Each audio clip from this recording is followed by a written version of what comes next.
They have the greens, that is the fattening pigs feeding on greens, that is banana stem with a few desmodiums.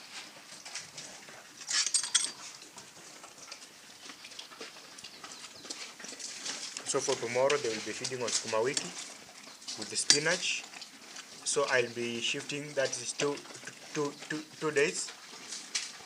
Yesterday they feed on banana stems with a few napier grass. So tomorrow they will feed on sukuma wiki with azola. That is on Friday and Saturday. Then on Sunday and Monday they will feed also again in vegetables. That is desmodium with the napier grass. That is the schedule so that to prevent certain amount of vegetable, that certain type of vegetable from exhausting.